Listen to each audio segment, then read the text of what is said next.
الله وكفى والصلاة والسلام على خاتم الأنبياء حبيبنا سيدنا محمد المصطفى وعلى آله المجتبى وأصحابه النجبى اللهم صل على سيدنا محمد النبي الأمي الهاشمي وعلى آله وأصحابه نجوم الهدى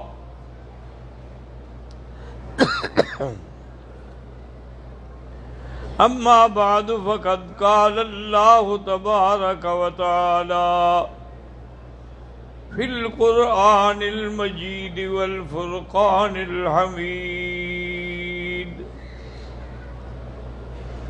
أعوذ بالله من الشيطان الرجيم بسم الله الرحمن الرحيم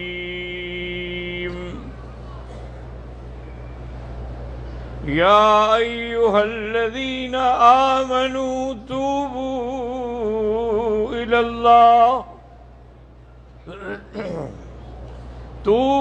إلى الله توبة نصوحا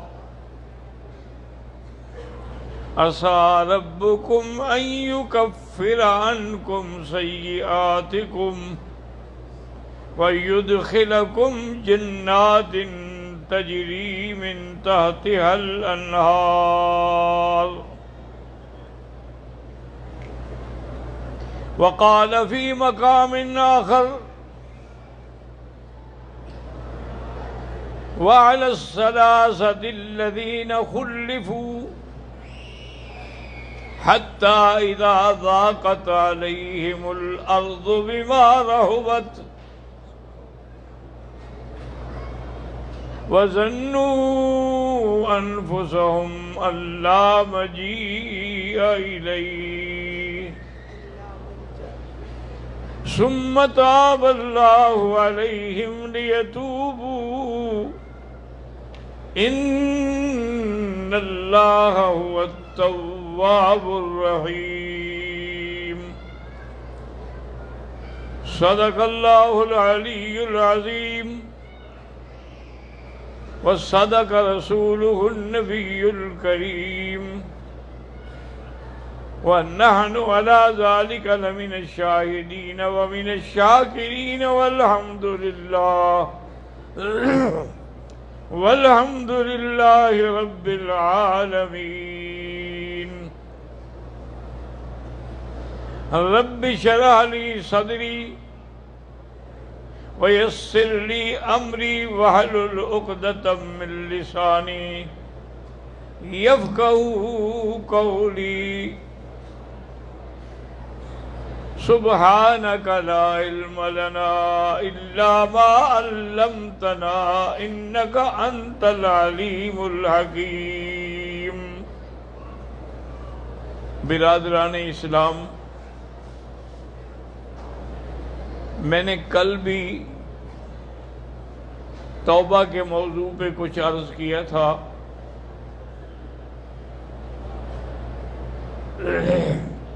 اور آج بھی اسی موضوع پہ میں کچھ عرض کروں گا۔ میرے آقا نے رحمت دو عالم صلی اللہ علیہ وسلم نے فرمایا کل بنی آدم خطا وخیر الخطائین التوابون، او کما قال النبی صلی اللہ علیہ وسلم۔ آپ نے فرمایا کہ ہر انسان جو ہے نا وہ خطا کار ہے، ما سوائے انبیاء کے ہر انسان جو ہے لازماً اس میں کوئی نہ کوئی غلطی ہے، لیکن سب سے اچھے انسان وہ ہیں جو فوراً توبہ کر لیتے ہیں، اور توبہ کا معنی یہی ہوتا ہے کہ الاعتراف بالذنب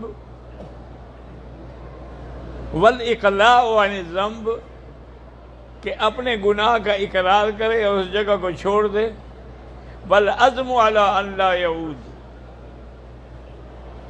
اور یہ بھی فیصلہ کر لے کہ آئندہ میں نے یہ گناہ نہیں کرنا ہے، لیکن خدا نہ کرے پھر گناہ ہو جائے پھر توبہ کرے۔ حتیٰ کہ ایک حدیث میں مسلم میں آتا ہے کہ اللہ تبارک و تعالی نے فرمایا کہ میرے نبی اگر میرے بندے گناہ نہ کریں نا تو میں ان کو اٹھا لوں اور میں اور مخلوق بھیجوں جو گناہ بھی کرے اور مجھ سے معافی بھی مانگے، کیونکہ اگر یہ معافی نہیں مانگیں گے تو صفت استغفار کہاں ظاہر ہوگی، صفت ستار کہاں ظاہر ہوگی، صفت غفار کہاں ظاہر ہوگی۔ سرکار دو عالم کے زمانے میں ایک عورت نے زنا کیا اور حضور کے پاس آ گئی۔ آپ یہ اندازہ کریں کہ ان لوگوں کا ایمان کتنا سچا تھا کہ اگر کوئی غلطی ہو جاتی تھی فوراً حضور کی خدمت میں آ جاتی، کہنے لگی یا رسول اللہ اصبت حدا، میں نے گناہ کیا ہے مجھے حد جاری کریں۔ آپ نے فرمایا اللہ کی بندی، ہو سکتا ہے تم نے گناہ نہ کیا ہو، ایسے پیار کیا۔ انہوں نے کہا یا رسول اللہ میرے پیٹ کا بچہ نہیں دیکھ رہے ہو، یہ گواہ ہے کہ میں نے گناہ کیا ہے۔ آپ نے فرمایا اچھا پھر ہم تمہیں ہاتھ تو نہیں مار سکتے جب تک کہ یہ بچہ پیدا نہ ہو جائے، اس کا کیا گناہ ہے جو پیٹ میں ہے، جب یہ پیدا ہو جائے پھر آنا۔ اب دیکھیں ایمان عورت کا بھی کہ حد کے لیے پھر آ گئی، بچہ پیدا ہونے کے بعد پھر آ گئی، السلام علیکم حضور حکم حدن، آپ نے فرمایا تھا کہ میں حد جاری کروں گا، یہ بچہ پیدا ہو گیا، آپ نے فرمایا بچہ کو پالے گا کون، جاؤ اس کو دودھ پلاؤ، جب یہ روٹی کھانے کے قابل ہو جائے پھر آ جانا۔ اس عورت نے اس بچے کی حفاظت کی اور وہ بچہ جب روٹی کے ٹکڑا کھانے کے قابل ہوا تو روٹی کا ٹکڑا بھی اس کو پکڑوایا اور اس بچے کو لے کے پھر آ گئی۔ یعنی ان کو یہ بے چینی ہوتی تھی کہ بھی گناہ ہو گیا ہے تو حد لگ جائے بس، تاکہ ہم قیامت میں تو سزا سے بچ جائیں نا۔ اور حضور یہ دیکھیے میرا بچہ ہے، یہ روٹی کھا رہا ہے۔ آپ نے صحابہ کو حکم دیا کہ حد قائم کرو، حد قائم کی گئی۔ آپ نے کہا اس کا جب جنازہ تیار ہو جائے جنازہ میں پڑھاؤں گا۔ حضور صلی اللہ علیہ وسلم جب جنازے کے لیے آئے، حضرت عمر رضی اللہ تعالیٰ عنہ کھڑے ہوئے کہا یا رسول اللہ تصلی علیہا وہی زانیہ، حضور آپ اس کا جنازہ پڑھائیں گے، یہ تو زانیہ عورت ہے، اعتراف زنا پر اس کو سزا ملی ہے۔ حضور ناراض ہوئے، فرمایا عمر لقد تابت توبۃ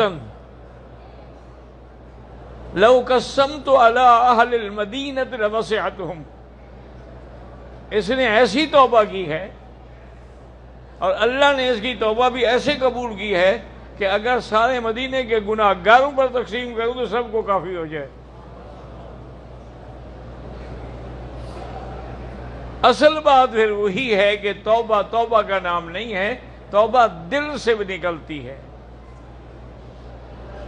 میرے آقا معصوم ہیں لیکن روزانہ آپ نے فرمایا کہ انی استغفر اللہ 100 مرۃ، میں 100 دفعہ روز استغفار پڑھتا ہوں۔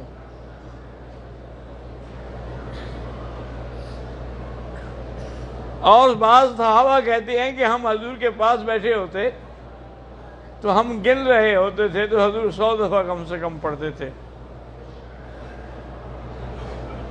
اور یہ مسئلہ بھی یہاں سمجھ رہے کہ اگر آدمی گناہ گار نہیں ہے تو پھر توبہ کا کیا مطلب، پھر استغفار سے اس کے درجات بلند ہوتے ہیں۔ اگر گناہ ہے تو گناہ معاف ہوں گے، اگر گناہ نہیں ہے اور وہ استغفار کر رہا ہے تو اللہ تبارک و تعالیٰ پھر اس کے درجات میں بلندی لاتے ہیں۔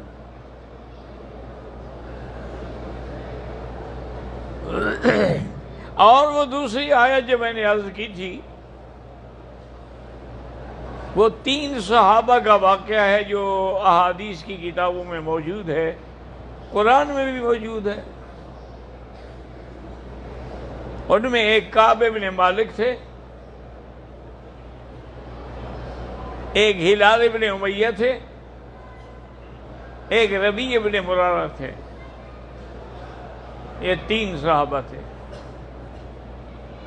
جو غزوہ تبوک کے موقع پر پیچھے رہ گئے اور حضور کے ساتھ نہیں جا سکے۔ کعب بن مالک فرماتے ہیں کہ میں حضور کی خدمت میں آیا، نے کہا کہ کعب کیا ہو گیا، تم کیوں نہیں آئے؟ میں نے کہا حضور سچی بات یہ ہے مجھے کوئی عذر نہیں تھا، میرا ہر چیز جاہز تھی، تیار تھی، میں سستی کرتا رہا کہ آج جاتا ہوں آج جاتا ہوں آج جاتا ہوں، اور نتیجہ یہ نکلا کہ آپ جنگ کر کے واپس آ گئے اور میں نہ نکل سکا۔ حضور نے فرمایا کعب قم ان اللہ یقضیک فیک، جاؤ تمہارا فیصلہ اللہ کریں گے۔ حضرت کعب کہتے ہیں کہ میں اٹھ گیا، مجھے صحابہ نے کہا اللہ کے بندے یہ تم نے غفلت کی، تم اگر حضور سے کہتے کہ حضرت اللہ سے معافی مانگ لیں میرے لیے تو شاید اللہ پاک سے استغفار کر لیتے۔ اور نے کہا نہیں، میں نے یہی سوچا ہے کہ سچ میں نجات ہے، میں نے سچ کہا ہے، پھر جو اللہ کو منظور ہے مجھے وہ قبول ہے۔ کچھ دنوں کے بعد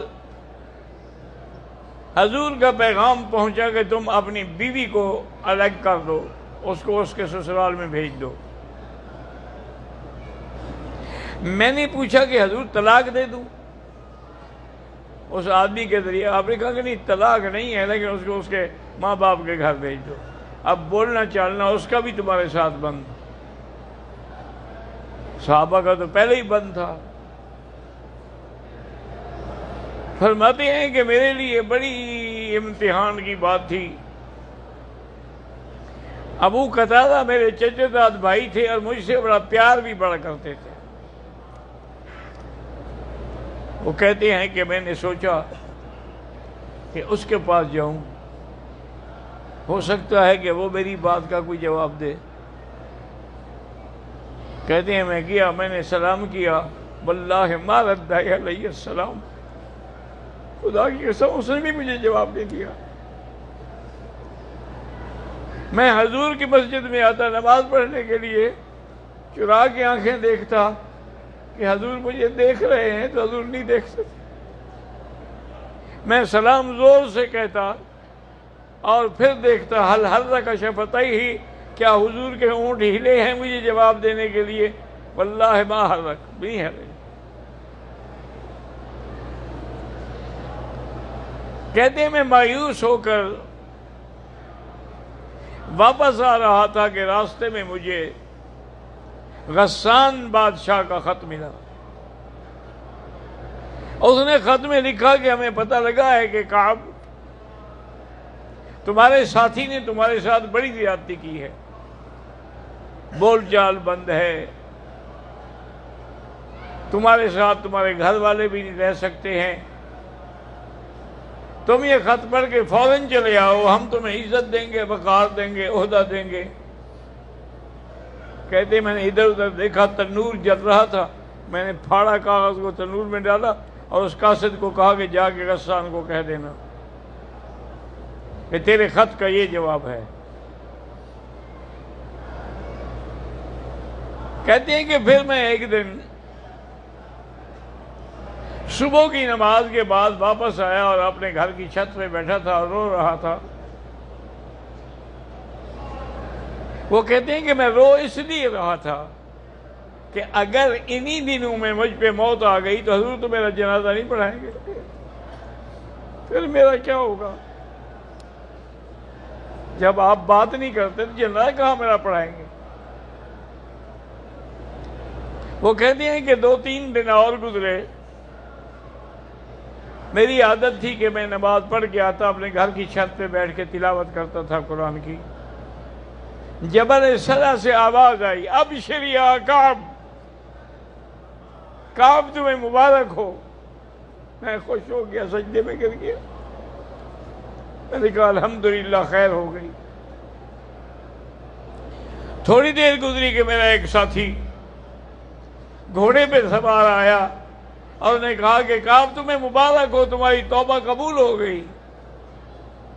تو میں نے کہا امن عند رسول اللہ امن عند اللہ، یہ حضور نے کی یا اللہ نے؟ انہوں نے کہا نہیں، اللہ نے تیری توبہ قبول کی ہے۔ تو کہتے ہیں میرے پاس اور تو کچھ نہیں تھا، میں نے اپنے کپڑے اتار کے اس کو دے دیے۔ میں نے کہا تم یہ پہن لو، تم نے مجھے خوشی کی خبر سنائی ہے، میں کسی سے لے مانگ کے پہن لوں گا۔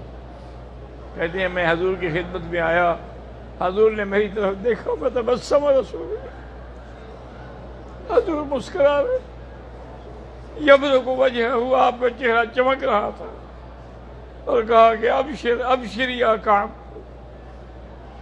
مبارک ہو تمہیں، تمہاری توبہ اللہ نے قبول فرما لی ہے۔ تو اللہ تبارک و تعالیٰ جب چاہتے ہیں تو توبہ جو ہے وہ قبول ہو جاتی ہے۔ اسی لیے احادیث میں بھی آتا ہے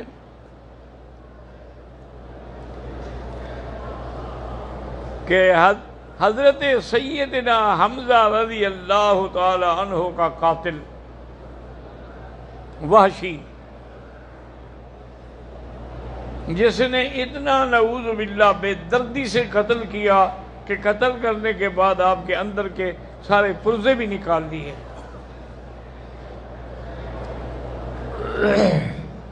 اور پھر ان کو چباتا رہا۔ سیدنا حمزہ سید الشہداء رضی اللہ تعالی عنہ وارضاہ، حضور کو اتنا محبوب تھے وہ چچا کہ جب ذکر آتا تو حضور رونے لگ جاتے۔ ایک دن کسی نے کہا وحشی کو کہ اللہ کے قرآن کی آیت ہے کہ ان اللہ لا یغفر ان یشرک بہ ویغفر ما دون ذلک لمن یشاء، اللہ صرف شرک نہیں بخشیں گے، باقی جتنے بڑے گناہ ہیں جس کو چاہیں بخش دیں۔ انہوں نے کہا اللہ کے بندے جب یہ آیت آ گئی ہے جا کے مسلمان ہو جاؤ۔ اس نے کہا بھائی بات تو ٹھیک ہے، لیکن اس میں بھی تو ہے نا کہ لمن یشاء، جس کو چاہیں، مجھے کیوں چاہیں گے؟ میں نے کون سا اچھا عمل کیا ہوا ہے کہ مجھے اللہ چاہیں گے؟ اس کے بعد پھر اس کے جب یہ آیت سنی والذین لا يدعون مع اللہ الہا آخر ولا يقتلون النفس التي حرم الله إلا بالحق ولا يزنون ومن يفعل ذلك يلقى أثاما يضاعف له العذاب يوم القيامة ويخلد فيه مهانا۔ تو کہنے لگا بھی اب تو میری امید ختم ہو گئی، میں نے قتل بھی کیا، میں نے زنا بھی کیا، کون سا گناہ ہے ان میں جو میں نے نہیں کیا؟ تو اب میری خطائیں کیسے معاف ہو سکتی ہیں؟ کچھ صحابہ نے آ کے حضور کی خدمت میں عرض کیا کہ حضرت چاہتا تو ہے وہ اسلام لانا، لیکن ہے بڑا اڑی اللہ آدمی، اللہ کے ساتھ بھی شرطیں رکھنا چاہتا ہے۔ بعض ایسے لوگ ہوتے ہیں جو اللہ سے بھی شرطیں رکھنا چاہتے ہیں۔ ایک اعرابی آیا تھا حضور کی خدمت میں، بات ہونے لگی تو اس نے کہا کیا یا اللہ، حضور آپ فرماتے ہیں کہ اللہ ہمارا حساب لیں گے، اور ہاں حساب تو ہوگا۔ ان تبدوا فی انفسکم او تخفوہ یحاسبکم بہ اللہ اور نے کہا اچھا میرے عزت ہی و جلال ہی، مجھے بھی اس کے جلال کی قسم، اللہ حساب کریں گے، میں بھی اللہ سے حساب کروں گا۔ صحابی حیران ہو گئے، یہ کیسا بندہ اللہ سے حساب کرے گا؟ حضور نے فرمایا تم اللہ سے کیسے؟ اور نے کہا وہ میرے گناہوں کا حساب کریں گے، میں اس کی مغفرت کا حساب کروں گا۔ وہ میری کوتاہیوں کا حساب کریں گے، میں اس کی رحمت کا حساب کروں گا۔ فرشتہ نازل ہوا، اللہ نے فرمایا میرے محبوب آپ جانتے ہیں کہ رحمتی وسعت کل شیء، اس کو بتا دو کہ لا نحاسبہ ولا نحاسبنا، نہ ہم حساب کریں گے نہ تم حساب کرو۔ رفیق ہوگا فی الجنہ، اور جنت میں تمہارا رفیق ہوگا۔ اب جب اس کو پیغام پہنچا، حضور پاک نے تمنا کی کہ اللہ کوئی ایسی آیت نازل فرما دے جو اس کو سمجھ آئے اور یہ اسلام لے آئے۔ تو اللہ نے یہ آیت نازل کی، یا عبادی الذین اسرفوا علی انفسہم لا تقنطوا من رحمت اللہ ان اللہ یغفر الذنوب جميعا۔ اب جب یہ آیت پڑھی نا، وحشی نے کہنے لگا ہاں اب بات بنی، اللہ سارے گناہ چاہیں تو معاف کر دیں گے نا۔ تو حضور کی خدمت میں حاضر ہوئے اور آ کے کلمہ پڑھا اور عرض کیا کہ حضور حل عرفتنی، آپ نے مجھے پہچانا ہے کہ میں کون ہوں؟ اور پھر میں نے کیسے نہیں پہچانا، مجھے پتہ ہے تم میرے چاچے کے قاتل ہو، اب تم مسلمان ہو گئے ہو، بس ایک مہربانی کرو میرے سامنے نہ بیٹھا کرو، چونکہ جب تم میرے سامنے بیٹھتے ہو تو مجھے چاچا یاد آ جاتا ہے۔ اور نے کہا حضرت اگر آپ کو میرے دیکھنے سے تکلیف ہوتی ہے، میں قسم کھاتا ہوں کہ آپ کے سامنے کبھی نہیں آؤں گا، اور آؤں گا تو اس وقت آؤں گا جب میں آپ کو دیکھنے کے قابل ہوں گا۔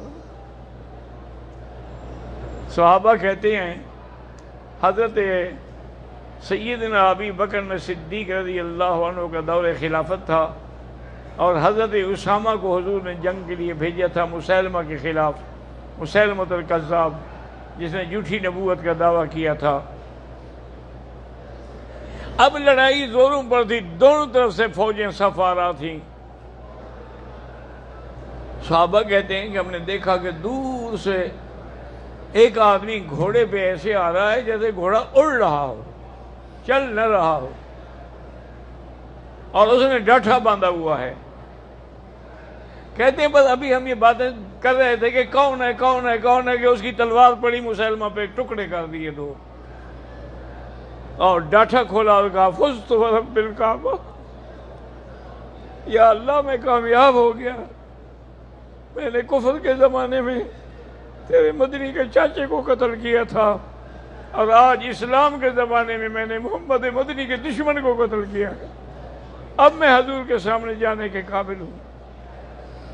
تو حضور صلی اللہ علیہ وسلم کہ جس نے بھی پھر توبہ کی، اللہ نے اس کو توبہ کے بدلے میں یہ توفیقیں عطا فرما دی۔